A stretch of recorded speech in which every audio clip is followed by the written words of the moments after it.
Salut les manchots! La série Vivaldi sera divisée en 3 épisodes. Amusez-vous bien. Épisode 1, Ubuntu 20.04, je découvre Vivaldi. Alors, nous allons d'abord faire un petit état des lieux. Ici, on voit que la consommation mémoire est de 1,6 Go avec le logiciel qui tourne ici en tâche de fond qui est Vocosquim pour enregistrer la vidéo. Alors, nous allons faire d'abord un état des lieux avec Ubuntu 20.04.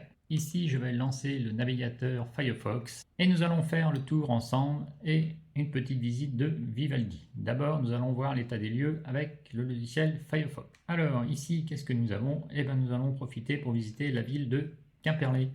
Ici, j'ai lancé le logiciel Ubuntu Release pour télécharger la dernière version de Ubuntu 21.04. Comment je fais? Je vais tout simplement dans la liste ici et je clique sur Ubuntu 21.04. Là, dans la liste, j'ai bien Ubuntu 21.04. Je vais ensuite chercher de préférence la version qui se trouve ici, AMD64 ISO.torrent. Je clique, ensuite je fais ouvrir avec le logiciel transmission où j'enregistre le fichier, mais dans tous les cas, je vais l'ouvrir le fichier avec un logiciel de partage en torrent. Voilà comment je fais pour télécharger une image ISO de Ubuntu 21.04 et je vous conseille de faire la même chose. Alors ce qui nous intéresse aujourd'hui, c'est le logiciel Vivaldi. Alors comment installer le logiciel Vivaldi? Il faudra faire télécharger, bien sûr. Et ici vous aurez une version DEB.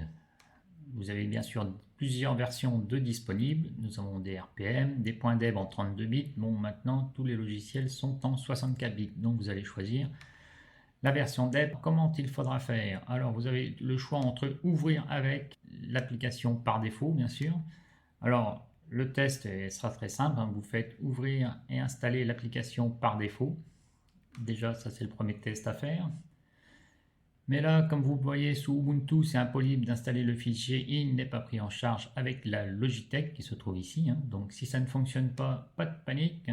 Vous revenez sur télécharger Vivaldi et vous recliquez sur la version et là, vous faites enregistrer le fichier et vous faites OK. Là, il va télécharger le fichier comme on le voit en haut. Une fois le fichier téléchargé, vous cliquez ici et vous allez chercher sur la dernière version, celle-ci, qui vient d'être téléchargée. L'autre, elle est téléchargée dans un fichier mais qui ne nous intéresse pas. Il faut plutôt prendre ce fichier-là. Il va être stocké bien sûr dans le dossier téléchargement. Un double clic sur le fichier. Et là, il va vous proposer d'installer le fichier. Là, il est déjà installé chez moi, donc il n'y a pas de souci. Il va me proposer de le supprimer, mais cependant, vous allez pouvoir installer. Ça sera la méthode pour installer dans tous les cas, sur toutes les versions que nous allons tester, ça sera la méthode pour installer Vivaldi, car il n'est pas disponible dans les dépôts. Comme il n'est pas disponible dans les dépôts, il ne sera pas disponible dans la Logitech. Alors, j'ai testé plusieurs versions de Ubuntu 21.04. C'est la cerise sur le gâteau pour aujourd'hui. Vous allez voir, j'ai le logiciel Oracle qui est prêt ici. Et j'ai installé en version 21.04 une Lubuntu, une Xubuntu, une Mate, une Kubuntu, une Budgie, une Killing et une Ubuntu. Et j'ai fait des tests de mémoire et nous allons voir ça ensemble tout à l'heure. D'abord, nous allons faire l'état des lieux avec le logiciel Firefox pour voir exactement ce qui se passe. Alors, ce que j'utilise généralement, j'ai le logiciel GeoPortal que j'utilise de temps en temps. J'ai lancé aussi un navigateur avec YouTube qui est lancé. Alors si je veux lancer, hop, là il n'y a pas de souci, ça va démarrer la vidéo en instantané. J'ai aussi ma station météo que je regarde de temps en temps pour voir un petit peu le temps qu'il fait dans le coin.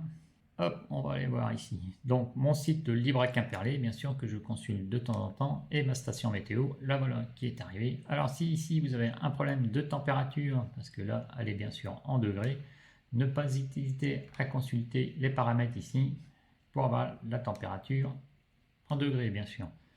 Là, la température est en degrés. Alors si je consulte ma météo pour par exemple le mois d'avril, hop, et je vais mettre le mois d'avril, je fais View, et là, comme nous allons le voir, pour le mois d'avril, nous n'avons pas eu beaucoup de pluie, à peine 19 mm.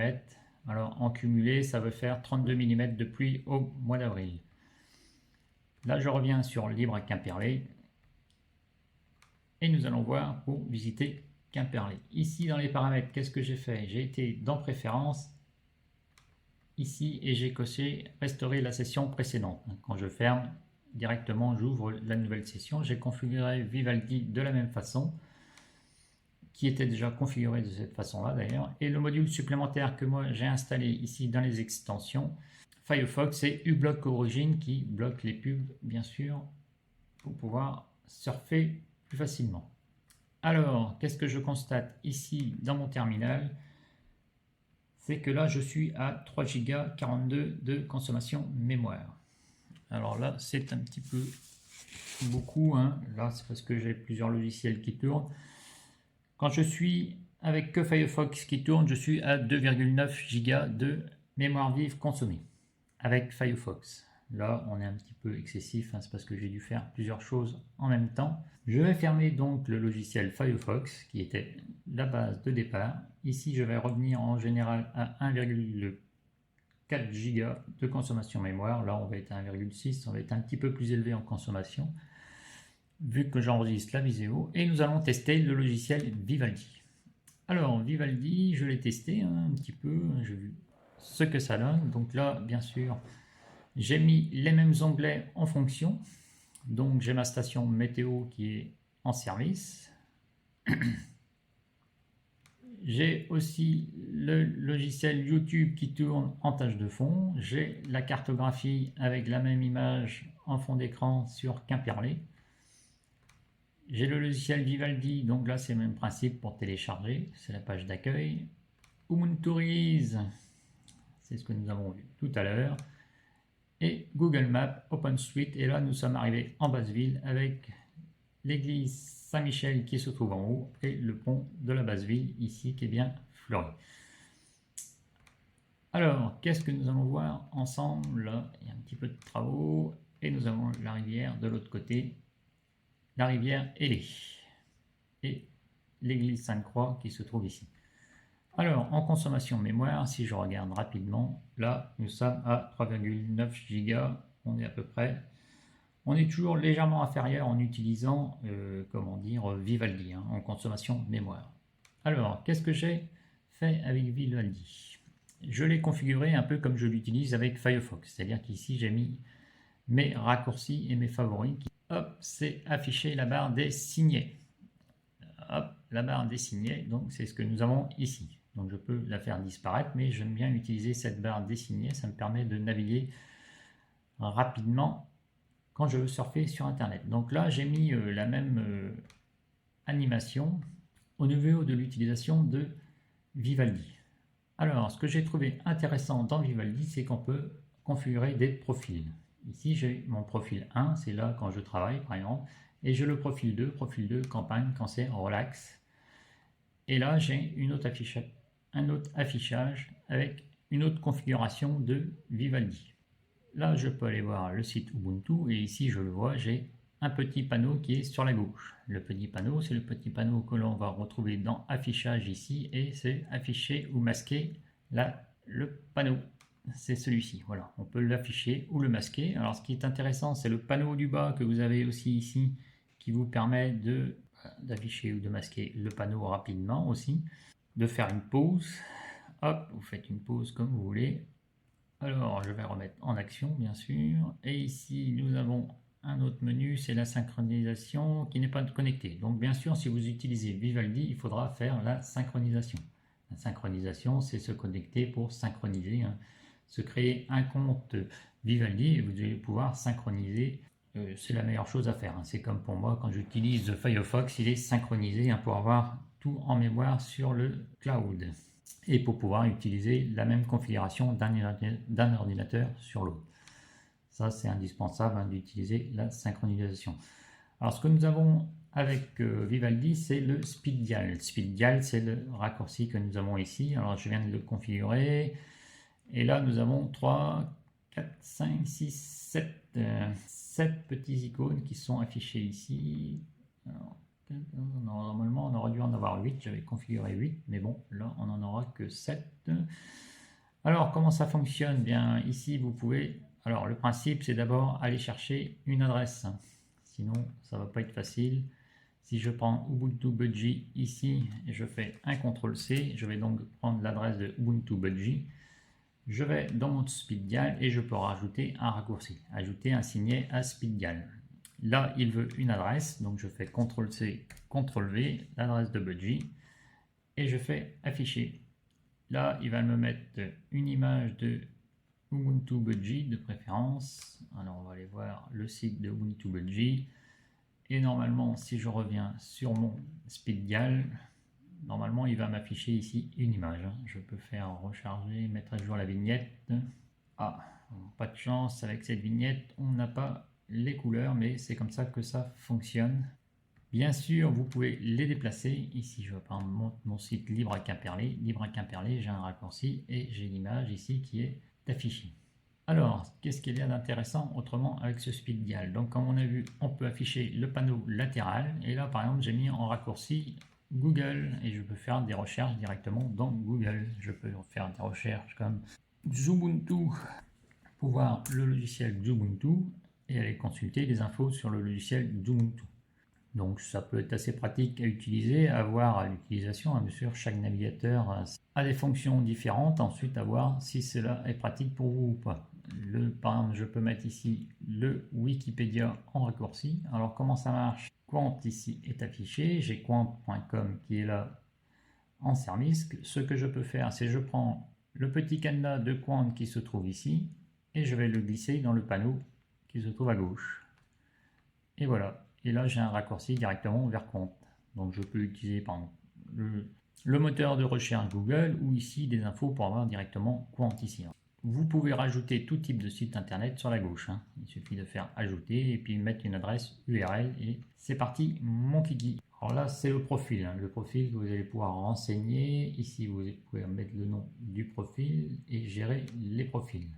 Le profil 1, le profil 2. Non, le profil 1, c'est celui que nous allons utiliser tout au long de cet exercice. Hop, si je clique là, je rediminue les signets ou le site Google, c'est pareil, je reclique, hop, ça disparaît. Et je peux afficher aussi la barre d'état. La barre d'état, c'est celle qui se trouve en bas. Donc là, je vais ici et je fais affichage.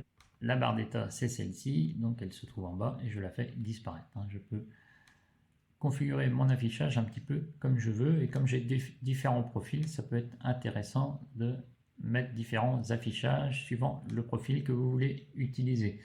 Donc dans les réglages, bien sûr, il va falloir configurer pour la vie privée ici la protection au niveau des trackers de publicité. Alors sur mon profil ici, je n'ai pas mis le blocage de trackers de publicité comme vous voyez. Donc ça c'est le profil numéro 2, le profil numéro 2.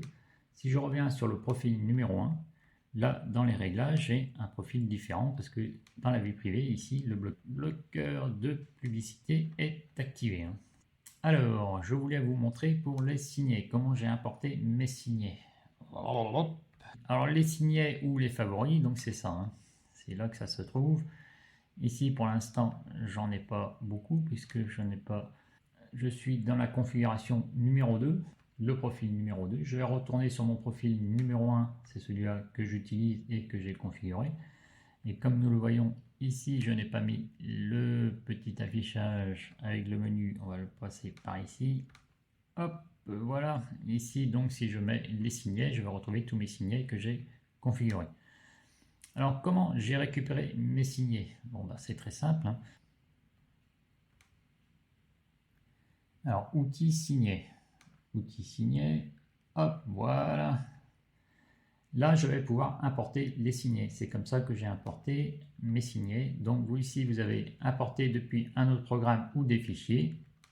Et ici, j'ai bien sûr choisi Mozilla Firefox, puisque j'avais déjà Mozilla Firefox qui était en fonction avec tous mes favoris, puisque là, on les appelle plutôt favoris du côté Firefox. Et là, je les ai importés avec celui-là.